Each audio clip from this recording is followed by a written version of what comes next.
Doctor Parthasarathi గారు Adoni MLA గారు. ధన్యవాదాలు అధ్యక్ష. అన్నమయ్య జిల్లా రాయచోటిలో శ్రీ వీరభద్రేశ్వర స్వామి పేర్వాట ఉత్సవం మార్చి 4వ తారీఖున జరిగింది అధ్యక్ష. ఇందులో జరిగిన ఒక సంఘటన గురించి సభకు తెలియజేయడానికి నేను ఉన్నాను అధ్యక్ష. 1300 సంవత్సరాల చరిత్ర ఉన్న ఆలయం అధ్యక్ష. తరతరాలుగా వస్తున్నటువంటి ఉత్సవం భజన సంకీర్తనలతో ఆనందోత్సాహాల మధ్య శోభాయాత్ర జరుగుతుంది మార్చి 4వ తారీఖున. అక్కడ తానా జంక్షన్కి వచ్చారు అధ్యక్ష రాయచోటిలో. అక్కడ మసీదులో నుంచి వచ్చినటువంటి అల్లరి మూకలు దాడి చేశారు శోభాయాత్ర మీద. లాఠీ చార్జ్ చేసి పోలీసులు చెదరగొట్టారు. ఊరేగింపులో ఉన్న భక్తుల మీద కేసులు పెట్టారు పోలీసులు. అల్లరి మూకల మీద అయితే గొడవ చేశారని కేసు పెట్టారు. హిందూ భక్తుల మీద మాత్రం హత్యాయత్నం చేశారనే కేసు పెట్టడం జరిగింది అధ్యక్ష. అక్కడ ఎస్ఐ నరసింహారెడ్డి అనే వ్యక్తి ఎస్పీ గారికి ఒక కంప్లైంట్ రాస్తాడు అధ్యక్ష.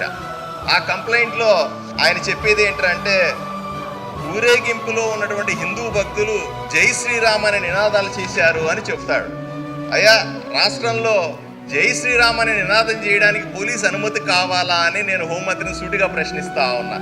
అంతేకాదు అధ్యక్ష, ఆయన చెప్తాడు, ఏమండి ఇక్కడ నేను పోలీస్ అధికారుల చుట్టూ ఆర్ఎస్ఎస్ విహెచ్పి వంటి సంస్థలకు చెందిన కుర్రవాళ్ళు వినకుండా రెచ్చగొట్టారు అని చెప్తాడు. అంతేకాకుండా నేను ఆయనకు ఒకటే అడుగుతాను అధ్యక్ష, ఆయనకు ఆర్ఎస్ఎస్ అన్నా సరే విహెచ్పి అంటే అర్థం తెలుసా అని అడుగుతా ఉన్నా.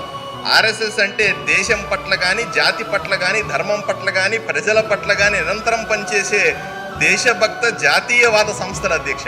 వీటిని చులకన చేసి కంప్లైంట్లో పెట్టడం, చులకనగా ఈ ఎఫ్ఐఆర్లో చేర్చడాన్ని నేను తీవ్రంగా ఖండిస్తా ఉన్నాను అధ్యక్ష.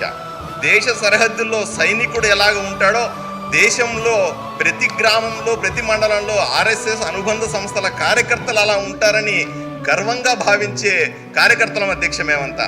వీళ్ళని ఇంత చులకనగా చూడడం సరైన విషయం కాదు అని చెప్తాను అధ్యక్ష. స్పష్టంగా చెప్పినట్టు అల్లరి మూకల నుంచి భక్తులను కాపాడలేని పోలీసులు తమ తప్పులు కప్పిపుచ్చుకోవడానికి ఇలా ఎవరిని బుజ్జగించడానికి కఠినమైన సెక్షన్లు పెట్టి హిందువుల మీద పోలీస్ కేసులు పెడుతున్నారు అని నేను సూటిగా ప్రశ్నిస్తా ఉన్నాను. ఇటువంటి సంఘటనలు రాష్ట్ర ప్రభుత్వానికి చెడ్డ పేరు తెచ్చే అవకాశం ఉంది అధ్యక్ష. ఎవరు ఇటువంటి అల్లరి మూకలని ప్రోత్సహిస్తున్నారు, ఎవరి నాయకత్వంలో ఇవన్నీ జరుగుతున్నాయని కనుక్కొని వీటిని కఠినంగా శిక్షించాల్సిన అవసరం ఎంతైనా ఉందని చెప్తాను. ఎందుకంటే ఇటువంటి సంఘటనల మీద ప్రభుత్వం తక్షణమే కఠినంగా వ్యవహరించాలని మీ ద్వారా కోరుకుంటున్నాను అధ్యక్ష. నమస్కారం.